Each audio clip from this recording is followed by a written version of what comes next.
कर रहे हैं। ये भोगियों की सरकार नहीं है, ये योगियों की सरकार है। अंसार रजा साहब वो कह रहे हैं कि उनका रिकॉर्ड बड़ा अच्छा था इसलिए मुख्यमंत्री बनाया है।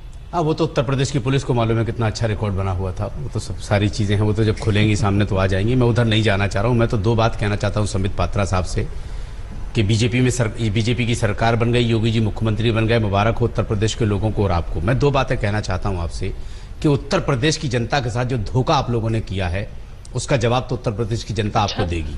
प्राइम मिनिस्टर ने जिस दिन 4 कदम की पदयात्रा की थी मेरिडियन से लेकर के अशोका रोड तक आपके ऑफिस तक, उस दिन भाषण में उन्होंने कहा था, उसी दिन फैसला हो गया था कि योगी आदित्यनाथ मुख्यमंत्री बनने जा रहे हैं और 1 हफ्ते तक उत्तर प्रदेश की पब्लिक को आप लोग बेवकूफ बनाते रहे। जब प्राइम मिनिस्टर ने कहा था कि जब बड़ा पेड़ लगता है उसमें फल आते हैं तो पेड़ झुक जाता है, हमें संयम रखना चाहिए कि हम सत्ता में हैं और हमको सत्ता पर काबिज होना है तो हमें संयम रखना पड़ेगा। फैसला उसी दिन हो गया था। आप सिर्फ ये कि इसको बनाया जा रहा, कभी राजनाथ सिंह को बेवकूफ बना रहे थे, कभी मौर्य जी को, कभी सबको तसल्ली दे करके लास्ट में आरएसएस का फोन आया। ऐसे बोल रहे थे खिड़की के नीचे बैठ के सब सुन रहे थे कि हम किसको बेवकूफ बना रहे थे। पब्लिक बेवकूफ नहीं है, पब्लिक बेवकूफ नहीं है। आप लोगों को 325 एमएलए में एक एमएलए नहीं समझा आप लोगों ने कि उसको उप मुख्यमंत्री बना देते। तीनों दिल्ली से उठा करके थोप दिया आपने यूपी की जनता के ऊपर। आप कह रहे हैं कि हमने बहुत अच्छा काम किया है। दोनों उप मुख्यमंत्री आपके दिल्ली से उठा के थोप दिया। नहीं, योगी आदित्यनाथ एक भी बार के एमएलए अरे भैया, अंसार साहब इतना गुस्सा मत खाइए। लोगों ने नहीं दिया वोट बीएसपी को तो मैं क्या करूं? मेरे पे क्यों गुस्सा कर रहे हैं? मोदी जी आए तो डराया गया हमें, योगी जी आए तो डराया जा रहा है। मेरे पे काहे गुस्सा कर रहे हैं? प्रभु मेरे पे क्यों गुस्सा कर रहे हैं? अरे लोगों ने वोट नहीं दिया बीएसपी को तो मैं क्या करूं? मैं क्या करूं? मेरे पे क्यों गुस्सा कर रहे हैं? इसको आप मेरे पे क्यों गुस्सा कर रहे हैं? मैंने लोगों ने वोट नहीं दिया तो मेरी गलती है क्या?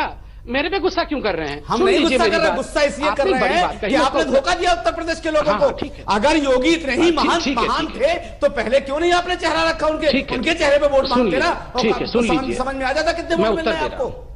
ठीक है, जवाब सुनते मैं उत्तर दे रहा हूं, सुन लीजिए। नंबर 1, मैं तो मौलाना साहब का शुक्रगुजार हूं। आज उन्होंने एक बहुत बड़ा कंपैरिजन कर दिया है। मैं बताता हूं, इन्होंने कहा और ठीक कहा, प्रधानमंत्री ने कहा था जब पेड़ बड़ा होता है और उसमें फल लगते हैं तो पेड़ झुक जाता है। कंपेयर कीजिए कांग्रेस ने क्या कहा था, जब बड़ा पेड़ गिर जाता है तो धरती हिलती है और हजारों लोग मर जाते हैं। हमारे यहाँ फल लगता है, वहां लोग मर जाते हैं। ये फर्क है हमारी पार्टी में।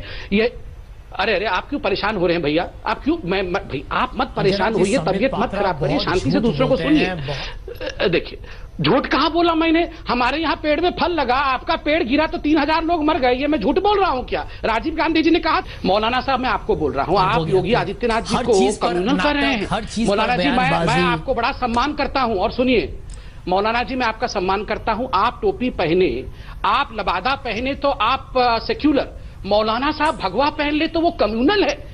मैं आपको क्यों नहीं कम्युनल कहूं? आपको मैं धार्मिक क्यों कहूं? आपने टोपी पहना है, हम उसका इज्जत करते हैं, इज्जत करनी चाहिए, अच्छी बात है। और hमारे नेता ने भगवा पहन लिया तो वो कम्युनल हो गया। ये डाइवर्सिटी क्यों? एतराज किया है आपके भगवाकरण पे भाई? आपने उमा भारती को भगवाकरण करके मध्य प्रदेश के मुख्यमंत्री बनाया था, क्या कर लिया? ना देखिए, मैंने आपने वो नस छेड़ दिया है। आप लोग ये इंतजार करना पड़ेगा। भगवा से चलेगा क्या? इंतजार करना पड़ेगा। भगवाकरण से चलेगा क्या? नदीमुद्दीन साहब ब्रेक के लिए मुझे उसके बाद में याद करिए 1 मई 2014 सालन हिमाचल प्रदेश, जब उस समय लोकसभा की इलेक्शंस चल रही थी, राहुल गांधी जी ने अपने एक भाषण में कहा था कि मोदी जी अगर प्रधानमंत्री बन गए तो 22,000 मुसलमानों का कत्लेआम होगा। पता नहीं वो 22,000 फिगर कहां से लाए थे। उसके बाद इलेक्शन कमीशन ने उन्हें ताकीद किया था और उनसे नोटिस भी किया था। तो ये तो इनकी आदत है, गलत फैलाना और मुसलमानों को डराने की कोशिश करना ताकि इनकी राजनीतिक रोटी सेक सके, ये इनकी आदत है। दूसरी बात, अभी मौलाना साहब, अंसार रजा साहब ब्रेक से पहले कह रहे थे और गुस्सा से कह रहे थे क्या अब भगवा देश चलाएगा? और मौलाना साहब मैं आपको बता दूं, भगवा ही देश चलाएगा, क्योंकि भगवा का अर्थ है बलिदान। बलिदान से ही देश चलता है। और एक बात और बता दूं, आज आप अगर न्यूज नहीं देखे हो, उत्तराखंड हाईकोर्ट ने कहा है कि पूरे भारतवर्ष का पहली लिविंग एंटिटी कोई है तो वो मां गंगा है। हर हर गंगे। आप और मैं नहीं कह रहा हूं, ये योगी आदित्यनाथ नहीं कह रहे हैं, ये उत्तराखंड की हाईकोर्ट में जस्टिस कह रहे हैं कि इस भारत भूखंड में जहां मौलाना अंसार बैठे हैं, जहां संजय जी बैठे हुए हैं, इसमें अगर पहला जीवन किसी का हुआ तो वो पहला जीवन मां गंगा का है। तो ये भगवान मां गंगा क्या कहना क्या चाह रहे हैं? मां गंगा हमारी साबित करना चाह रहे हैं? हमारी प्राण है। साबित क्या करना चाह रहे हैं आप वो बताइए ना। है ना, मैं नहीं, एक मिनट नहीं मैं बता रहा हूँ, आपने चैलेंज किया था ना, आपने मुझे ब्रेक से पहले चैलेंज किया था। हमने चैलेंज नहीं किया था। आप ये बताइए, सुबह सुबह से अर्थात पूरा दिन हो गया आज एक मकान का जहां मुसलमान नहीं रहता था।